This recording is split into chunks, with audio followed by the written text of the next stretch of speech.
playing a concert of my own compositions.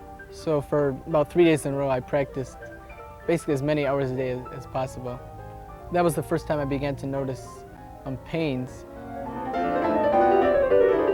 The pain, after it developed in both arms, got so bad that it interfered with virtually every aspect of life. Brushing my teeth became an ordeal. Brushing my hair was awful.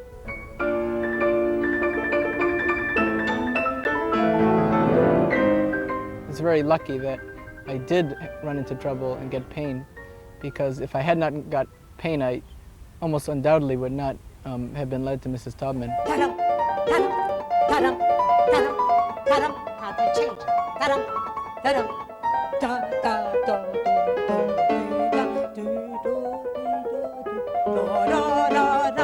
Strong, young, leap, strong forte.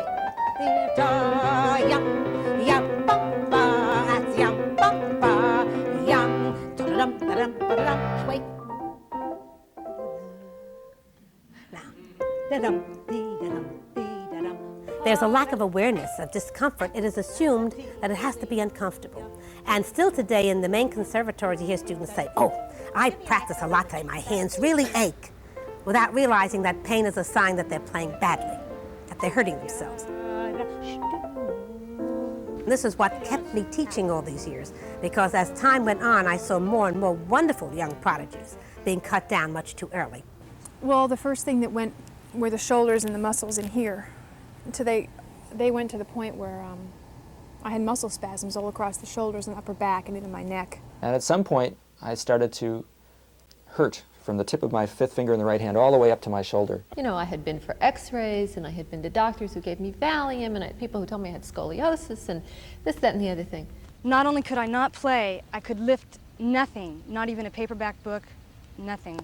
I used to do things like play the Ocean Etude of Chopin 3 times in a row. And when I was finished, the muscles on my arms would be like, you know, just throbbing. You know, I did that to gain endurance, so I could play it once, you know.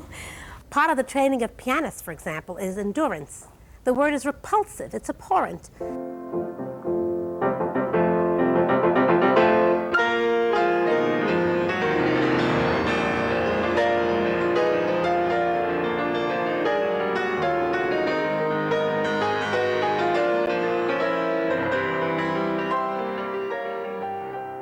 The feeling of playing at the keyboard should be euphoric.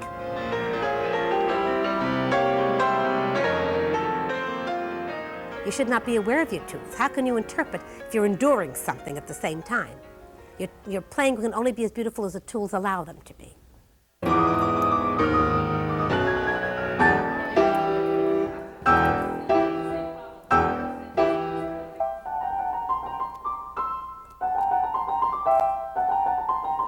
It's spasming, right? Suppose you had to do just 5 fingers. Would it pull up? Let me see. Not too bad there, is it? No. Now suppose you do a scale. Does it pull up? Yes, it does. When does your 5th finger pull up when you play which finger on the scale? Would you find that for me? Do it fast and see what happens. What long before you got there? 3rd. On your 3rd finger, right? Right. And that's because you're anticipating getting your thumb under. And in doing that, there's a pull. Now, what we're going to do... Whenever I take on new students, there are new problems. The variables are so enormous in the variety of coordinations that no 2 problems are identical. You see, and yet basic principles are identical. So that we have something, a guidepost from which to work. We find a great problem of pianists is the amount of twisting that goes on in the hand in this way, like Charlie Chaplin's feet. You see, you see, that was much improved already. Much improved. Now, where were you just now? Now, let's take that again. Now, here. Why take the 4th finger so you can make sure you twist? The 4th finger on a black key to go to a thumb, if you have an octave distance, is atrocious. The small amount of twisting that 4th finger creates, I would guess that half the pianists who are injured and crippled do so because they're using the 4th finger on the black key. I find that's one of the most common causes of injury. So take your 5 there, okay? That girl. There. Now the hand is straight. Isn't that beautiful? All right, now you'll get rid of a lot of that pain. You're not very comfortable here, are you? No. All right, let me see you do that.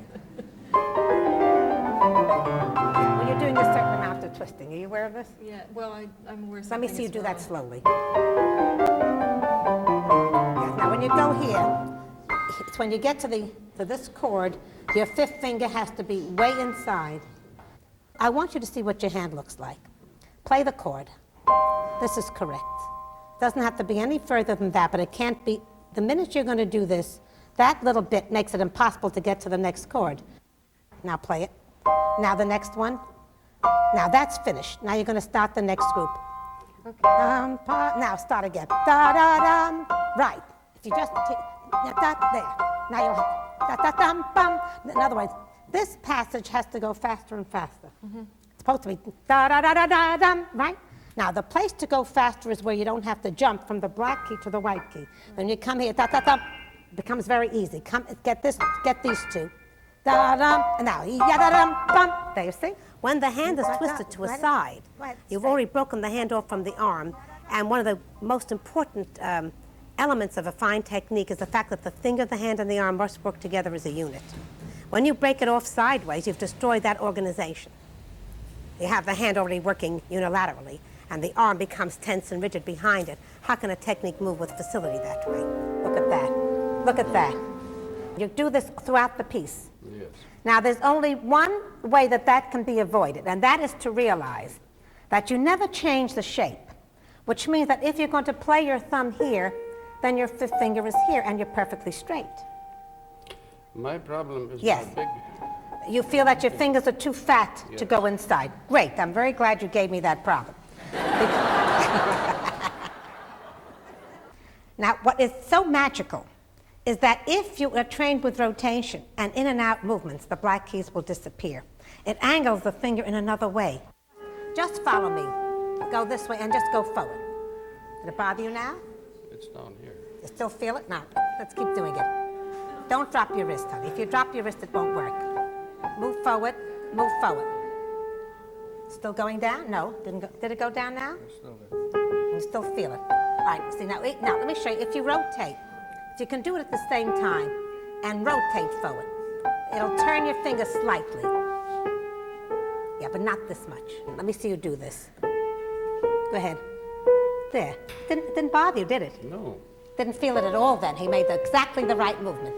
He moved in the exact amount. What's the question? What are you actually doing? Because I have a student with the exact same problem. He's just going in, is he twisting? Or Just going in. just going in? Just going in.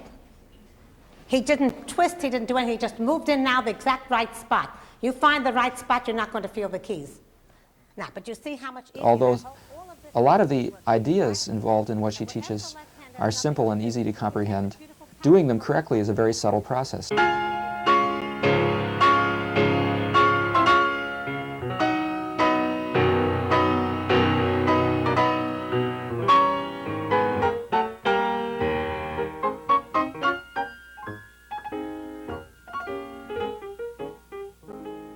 My name is Robert Shannon. I'm an associate professor of piano at Oberlin Conservatory. I happened to meet Dorothy as a result of an injury I sustained to my right hand. Let's see, in the fall of 1980, I had, for the first time in my career, really a whole lot of concerts to play, and including something I very much wanted to do, which was a tour of Venezuela. But it was a strange circumstance. I had the tour on the condition that I learned the Elliott Carter Piano Sonata. And I had 10 days to learn it. And I practiced like a madman, just day, night, day, night. And at some point, I started to have pain from the tip of my finger all along the side of my hand, way up to my shoulder.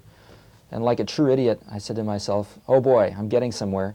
And I practiced harder, and of course, strangely enough, the pain got worse and worse and worse, until finally, 2 days later, I had to admit that something was very seriously wrong. And it got to the point where I couldn't put my hand on the piano without experiencing this pain. So I had to cancel all my concerts. I tried my local doctor who didn't know what was going on. I went to the local athletic trainer who tried ultrasound and this ointment and that ointment, and that was all very pleasant, but it didn't help. And eventually I went to the Mayo Clinic, and they gave me all kinds of tests and said, boy, you've got a great hand, really flexible, really moves great. What kind of maniac are you? You're not supposed to practice that much. Rest for 6 months and you'll be fine. So I took their advice. I didn't play the piano at all for 6 months. And then I started to practice again, and after 15 minutes, I would start to experience the same pain, exactly the same way. And every day was like that. This went on for the better part of 2 years. I was able to play a few concerts, just kind of not practicing all that much and getting around it. But it kept coming back, and it was very, very debilitating. It was like I really felt like I had done something permanent to myself that was never going to heal, and that my ability to perform and practice and even teach well, I felt, was going to be seriously impaired for the rest of my career. If your whole life is centered around trying to play your instrument, if all of a sudden you can't do it, that's a big trauma, you know, very big trauma.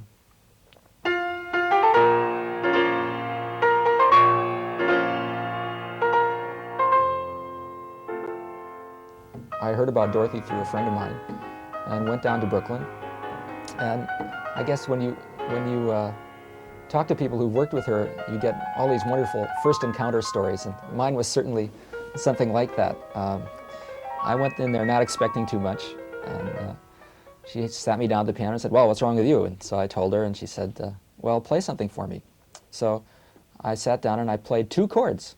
I can tell you exactly which chords, but it was like plunk, plunk. And she said, "Oh, stop!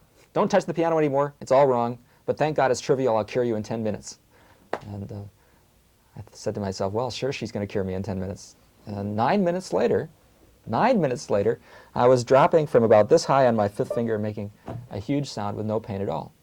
The next day I practiced 6, 7 hours, had no pain, and I've never had any trouble since.